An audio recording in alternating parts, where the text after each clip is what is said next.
And as soon as he targeted these areas, his knee pain began to disappear. Hey guys, today I'm going to take you through how an individual that did one-on-one work with me went from nearly having to quit his job because his knee pain was so bad to now enjoying his life without even thinking about his knee because the pain is non-existent. Akos is a very successful tennis coach who suffered a number of knee injuries during his career as a tennis player, including a torn ACL and a torn meniscus, which he struggled to recover from for years after the initial surgery he had. Tennis has always been his true passion, but it was getting to the point where doing his job was far too demanding on his injured knee. At one stage, his pain was so bad that he considered quitting his job as a tennis coach because nothing seemed to be helping his knee and things seemed to be getting worse and worse as time went on. I couldn't do my job properly. Everything fell out of place completely. Akos came across an Instagram post of mine and we began chatting and agreed to start working together. And within 3 months of this, he was back working without knee issues. And I'm about to head over to the headquarters to show you the 3 most important things that he did to resolve his knee issues. These are 3 very common causes of knee issues. So if you're struggling with them at the moment, come on over and I'll show you exactly what you can do to help yourself.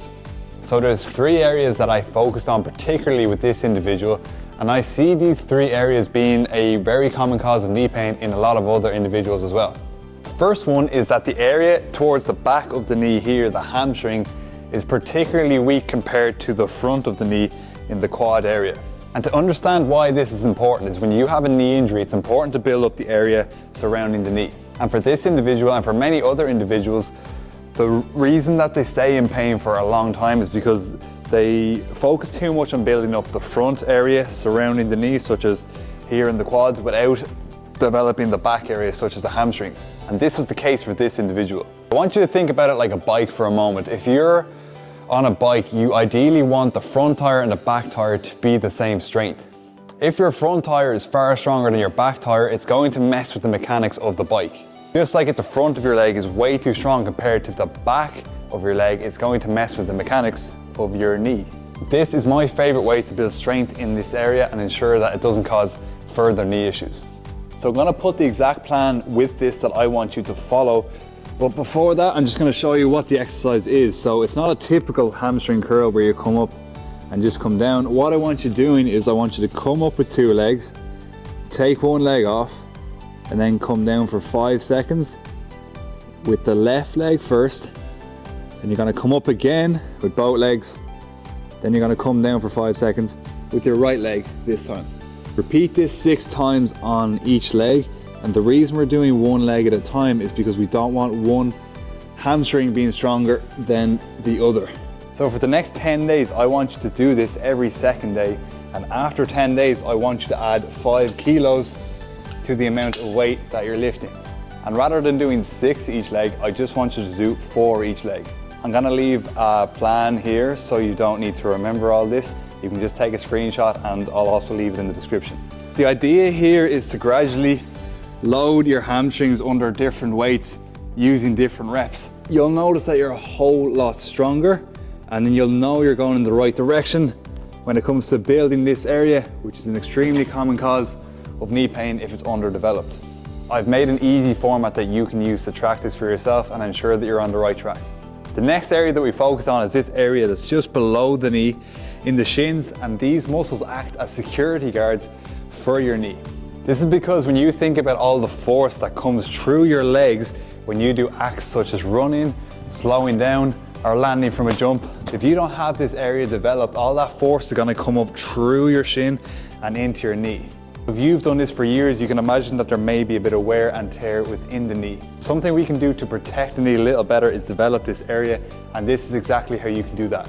I want you to set up against a wall like so with a towel underneath your feet. The reason I have markings on this towel is because I want to see how many inches away from this wall that I can go. This is important for measuring, and it takes the guesswork out of whether I'm making progress in developing this area below the knee. I would advise you to do the same, and what we want to do is just set up here with our butt on the wall and just take note of what's a comfortable position for us to start in, to raise our feet towards us, come really slowly down, and just do this 20 times. Start to feel a burn along your shins, and this means that you're targeting the right area. My challenge for you is to take note of where you are in the beginning by marking the point where your heel is. After doing this for 2 days, I want you to go at least 1 inch further and perform 20 reps. Every 2 days, I want you to move an inch further up the towel and away from the wall. Although 20 may be challenging the further away that you get from the wall, by practicing daily, this will become so much easier and you'll be able to go further and further away from the wall, again, an inch every 2 days. And again, you'll be taking so much pressure off the knee by building up this area. And anytime you do any of the actions such as running, slowing down or stopping, it's not going to affect your knee so much because this is acting like a security guard for your knees. So before I show you the final thing that I focused on with this individual to ensure that he resolves his knee issues, I want you to think about your knee like this lid on this coffee cup. So your knee is going to sit nicely in the position in your leg if you have addressed things like your hamstring being as strong as the front of your leg and your area below your knee also being adequate to handle the forces that you're putting through it. So yes, if you address this, your knee will sit nicely within your leg, just like this lid will sit nicely on top of this cup, aligned. But when these things are misaligned, let's say your hamstrings aren't strong enough, such as the case for this individual, and he hadn't developed his tib area below the knee was slightly out of line like this. So that meant that whenever I went to drink some coffee, because this lid is misaligned, it's causing a bit of damage to the carpet below me. And although I'm doing things to fix this alignment, such as working on the hamstrings, working on the area below the knee, there's still some damage that has already been done as a result of all the time that I spent misaligned. Like in this case, there's coffee all over the carpet. And in my knee, there might be a little bit of wear and tear there. This is an easy way that you can clean that up. I want you to use the same box every time for this exercise because it's going to allow us to measure if we're going in the right direction. I'm gonna put 1 foot on this box, ensure I'm using adequate balance with my back leg. I don't want all my weight to be on my front leg. I want there to be a 60-40 balance between my right leg and my left leg. What we're gonna do here is push the knee further and further over the toe, but only go to where it's comfortable. If this is starting to cause pain, only go to the point before that. We just wanna perform 2 sets of 8 reps, just doing this movement up and back without any pain. And of course, we're going to do that on both legs. You might notice that one leg is slightly stronger than the other. That's okay. That's the reason we're going to do one leg at a time.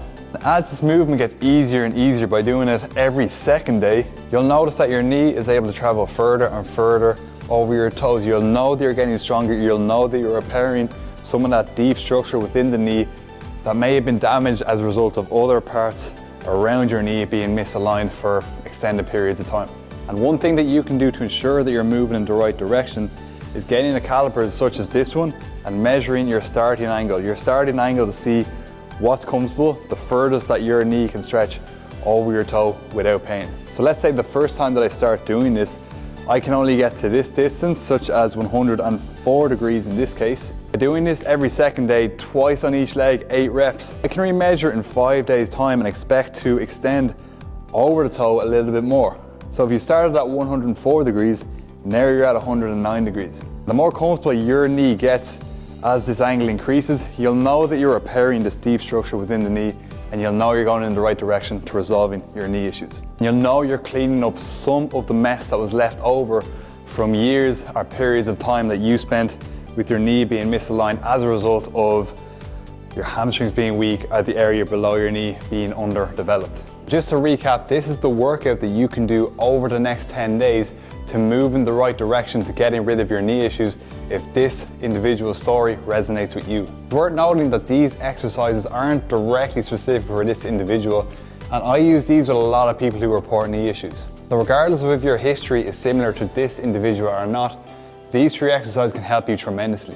This is the workout that I went through today that you can follow if you want to resolve your own knee issues. I've also left a tracker sheet in the description of this video that you can track where you are now with these exercises, also how you progress within the next 10 days. Before you start filling that out and tracking your progress, let me know your starting point with all 3 of these exercises, and then come back in 10 days and let me know how much these figures have improved. And if you benefited from anything else in this video, leave a comment to say that you did, and also like and subscribe while you're here.